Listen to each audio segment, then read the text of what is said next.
Hello student, आज मैं आपके लिए लेकर आया हूँ साइंस का चैप्टर 4 जिसका नाम है ग्रुपिंग ऑफ मटेरियल्स। ये इसका पार्ट सेकंड है इस चैप्टर का। इससे पहले हम एक पार्ट इसका देख चुके हैं। तो चलिए बच्चों, स्टार्ट करते हैं हमारा आज का ये वीडियो। बच्चों, आज का जो हमारा वीडियो है इसमें हम पढ़ने वाले हैं प्रॉपर्टीज़ ऑफ मटेरियल, यानी कि जो मटेरियल होते हैं, जो सामग्री होती हैं, उनके गुणों को हम पढ़ेंगे कि उनके गुण कौन कौन से होते हैं। तो यहाँ पर हम देखते हैं the same thing can be made from one or more materials but same materials can not be use to make everything. यानी कि समान वस्तु जो होती हैं वो एक या दो मटेरियल यानी कि जो सामग्री होती है उससे मिलकर बनती है, लेकिन but same material can not be use to make everything. लेकिन समान सामग्री का उपयोग सब कुछ बनाने के लिए नहीं किया जाता है। For example we can make a shirt from fabrics like cotton, wool, nylon, rayon, etcetera.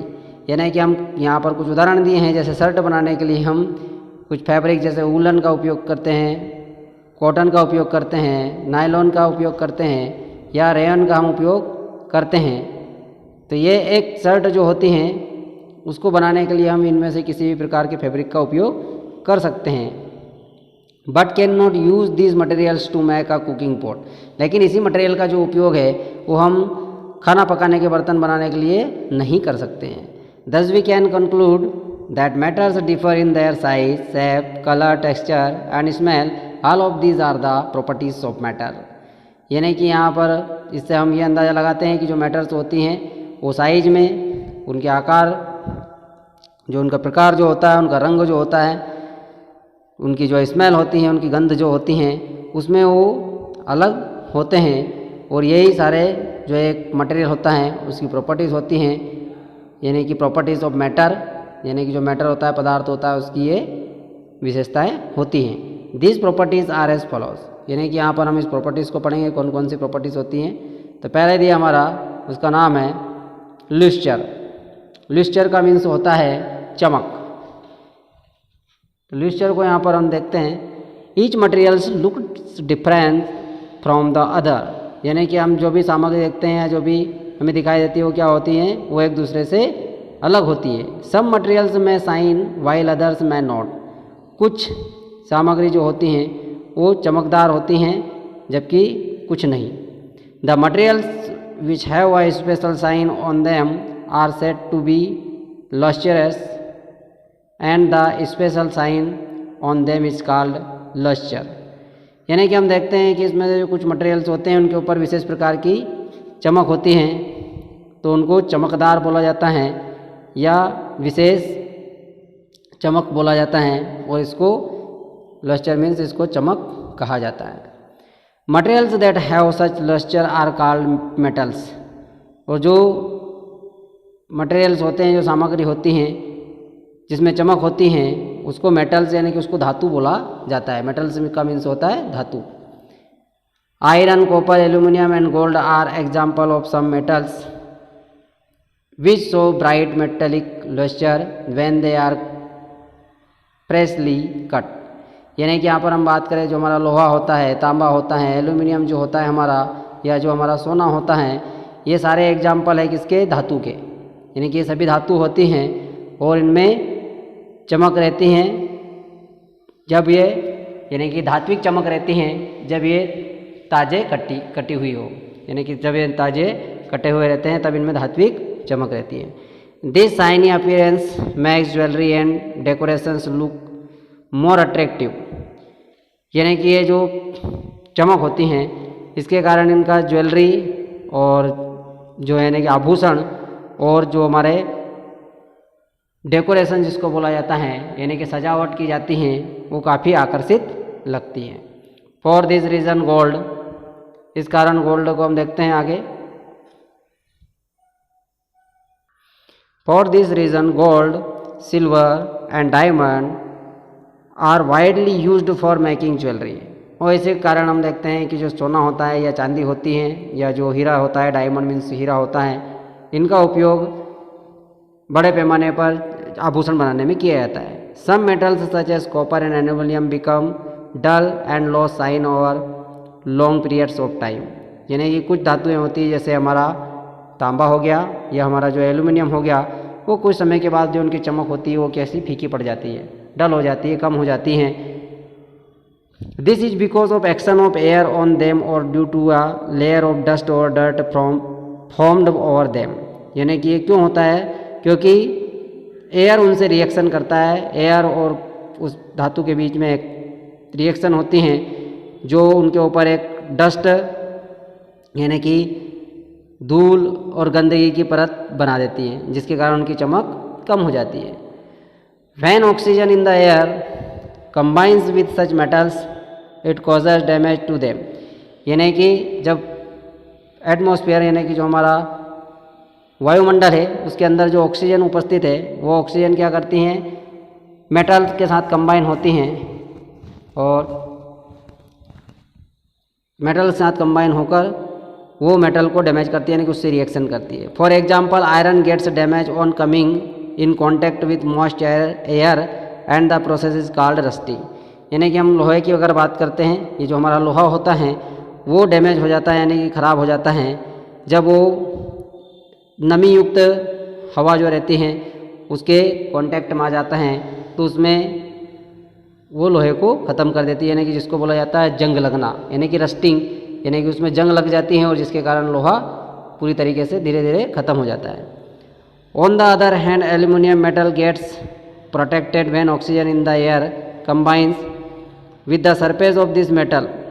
यानी कि हम यहाँ पर दूसरा एग्जाम्पल देखें कि जो एल्यूमिनियम होता है वो क्या करता है, उसके ऊपर जो एयर जो हमारी है उसमें ऑक्सीजन अगर कंबाइन हो जाती हैं तो उसके ऊपर एक परत बन जाती है, एल्यूमिनियम के ऊपर एक परत बन जाती हैं जो उसको प्रोटेक्ट करती हैं।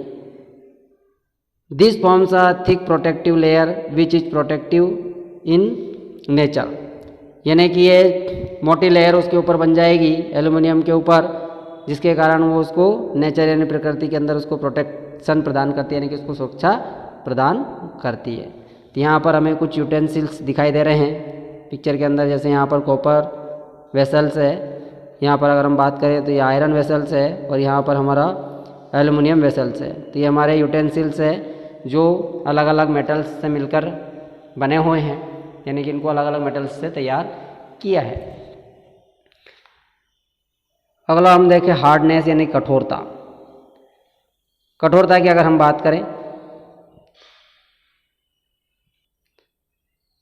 हार्डनेस मीन्स होती है कठोरता। तो यहाँ पर हम देखें if you press a piece of foam with your thumb it gets pressed but a piece of stone or wood does not get pressed. तो यहाँ पर हम देखते हैं कि जब हम एक जो फोम होता है उसके एक टुकड़े को अगर हम प्रेस करते हैं, उसके टुकड़े को अगर हम थंब जो हमारा अंगूठा होता है उससे अगर हम दबाते हैं तो वो आसानी से दब जाता है, लेकिन एक पत्थर होता है या एक लकड़ी का टुकड़ा होता है उसको अगर हम प्रेस करते हैं तो वो दबता नहीं है। You can say that a piece of wood or stone is harder than a piece of foam. यानी कि आप कह सकते हैं कि जो लकड़ी का टुकड़ा होता है या स्टोन का जो टुकड़ा होता है वो काफ़ी कठोर होता है फोम के मुकाबले में। When the surface of two different materials are rubbed against each other, then the surface which scratches is said to be hard and the property is called hardness of the materials। यानी कि हम क्या करते हैं कि जब हम दो अलग अलग मटेरियल्स को एक दूसरे पर रगड़ते हैं, अगेंस्ट रगड़ते हैं एक दूसरे के विरोध में, तो उसमें क्या होता है कि जो सरफेस होता है उसके ऊपर स्क्रैचेस आना शुरू हो जाते हैं। तो जिसके ऊपर स्क्रैच आता है तो हम उस मटेरियल को कह सकते हैं कि ये हार्ड है, और इस तरह की जो प्रॉपर्टी होती है उस प्रॉपर्टी को हार्डनेस ऑफ द मेटल्स कहा जाता है, यानी कि जो धातु है उसकी कठोरता कहा जाता है। While the surface which gets scratches is said to be soft as compare to the previous one. यानी कि जिसके ऊपर स्क्रैच होते हैं, जिस भी मेटल के सरफेस के ऊपर या जिस भी चीज़ को हम आपस में रगड़ रहे हैं उसके ऊपर जिस पर स्क्रैच होंगे उसको हम कह सकते हैं कि ये सॉफ्ट है, और दूसरे की तुलना में, क्योंकि दूसरे के द्वारा उसके ऊपर स्क्रैच हो गए हैं। For example, diamond is the hardest naturally occurring substance, यानी कि डायमंड की अगर हम बात करें, जो हीरा होता है हमारा, वो प्रकृति में सबसे कठोरतम रूप में पाया जाता है। Next to the diamond, glass is the hardest substance. और दूसरे की अगर हम बात करें तो जो अगर हम देखें कि डायमंड के बाद में अगर हम बात करें तो ग्लास जो आता है वो काफ़ी हार्ड होता है, काफ़ी हार्ड पदार्थ जिसको हम बोले।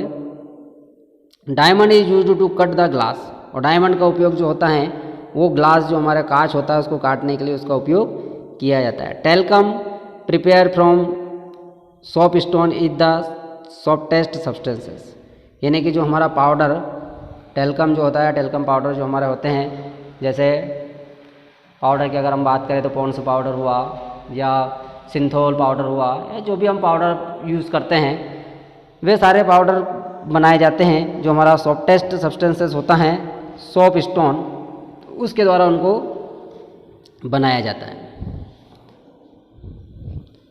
तो इस तरीके अगली जो प्रॉपर्टी है वो है टेक्सचर, यानी कि उसकी बनावट की अगर हम बात करें, उसकी प्रकृति जो होती है कि वो कैसे बना हुआ है। Different materials feel differently when you touch them, यानी कि अलग अलग सामग्री में अलग अलग उसका एहसास होता है कि वो जब हम उसको छूते हैं तो। जैसे एग्जांपल हम देखें, दे हैव डिफरेंट टेक्सचर, यानी कि क्योंकि उनका सबका जो बनावट होती है वो अलग होती है। For example, metal is hard and smooth, various wool can be soft और रफ, यानी कि हम देखते हैं कि जो धातु होती है वो काफ़ी कठोर और सॉफ्ट होती हैं, जबकि ऊन की अगर हम बात करें तो सॉफ्ट और रफ होता है, यानी कि मुलायम होता है। Materials can be classified on the basis of their textures, यानी कि जो मटेरियल्स होते हैं, जो सामग्री होती है, उनको हम उसके जो बनावट है, जो टेक्सचर, जो प्रकृति है, उसके आधार पर हम यहाँ पर उसको वर्गीकरण करते हैं। Amongst the solids all metals have lustre, यानी कि उनमें से अगर हम सॉलिड्स की बात करें तो यानी कि वो सॉलिड होती हैं और जो उनमें चमक होती हैं। Graphite and iodine crystals have lustre, यानी कि जो ग्रेफाइट होती हैं वो और आयोडीन क्रिस्टल्स जो होते हैं उनमें भी चमक होती है। अमोंगेस्ट द लिक्विड्स, यानी कि इनमें से अगर हम लिक्विड की बात करें, तरल द्रव्य जो होता है उसकी बात करें हम तरल, तो इसमें मर्क्यूरी इज लॉइस्चरस, यानी कि जो मर्क्यूरी होती है वो भी चमकदार होती हैं। नो गैस इज लॉइस्चरस, कोई सी भी गैस होती है उसमें चमक नहीं होती है। अगला जो हम देखेंगे वो है हमारा 4th नंबर का डेंसिटी, फ्लोटिंग और सिंकिंग, यानी कि उसके घनत्व की अगर हम बात करें कि जो मटेरियल्स होते हैं या जो मेटल्स होते हैं उनकी हम प्रॉपर्टी यहाँ पर पढ़ रहे हैं। तो यहाँ पर जो दिया है फ्लोटिंग और सिंकिंग, यानी कि वो उसकी डेंसिटी के आधार पर, उसका जो घनत्व है उसके आधार पर डिपेंड होगा कि वो तैरेगी या डूब जाएगी। Some materials float in water while other sink, यानी कि कुछ मटेरियल्स होते हैं जो पानी के ऊपर तैरते हैं, सामग्रियाँ पानी पर तैरती हैं, जबकि कुछ होती हैं वो पानी में डूब जाती है। If you drop an iron nail in water it will sink but a piece of wood will float on water, यानी कि यदि हम एक आयरन की नेल, जो एक सुई होती है, उसको अगर पानी के अंदर डालते हैं तो वो क्या करती है, डूब जाती है, पानी में वो डूब जाएगी। लेकिन एक लकड़ी का टुकड़ा अगर हम डालते हैं तो वो पानी के ऊपर तैरेगा। If you weigh equal volumes of iron water and wood you will find out that wood is the lightest and iron is the heaviest, यानी कि हम अगर यहाँ पर उनका वॉल्यूम निकालेंगे, इनका वेट इक्वल है, लेकिन इनका जो वॉल्यूम की अगर हम बात करें तो आयरन जो हो गया, लोहा हो गया हमारा, या पानी हो गया, और जो लकड़ी हो गई, इनका सबका एक है, लेकिन इनके बारे में अगर हम आगे बात करेंगे तो ये will find out that would is the lightest, लेकिन जो वुड लकड़ी होती है वो कैसी है, हल्की होती है। And iron is the heaviest, जबकि आयरन जो होता है वो क्या होता है, भारी होता है। Like this aluminium will be lighter then iron but heavier than water, यानी कि अगर हम बात करें तो यहाँ पर जो एल्यूमिनियम होता है वो जो हमारा आयरन रहता है उससे हल्का रहता है, लेकिन वो वाटर से भारी रहता है। It will sink in water, इसके कारण वो पानी में डूब जाता है। Likewise wax paper and cotton will be lighter than water and this will float. यानी कि इनके आगे और बात करें हम तो यहाँ पर देखते हैं कि वैक्स पेपर जो होता है या कॉटन, ये क्या करते हैं, पानी से हल्के होते हैं एंड ये पानी के ऊपर तैरते हैं। The mass per unit volume of a substance is known as density.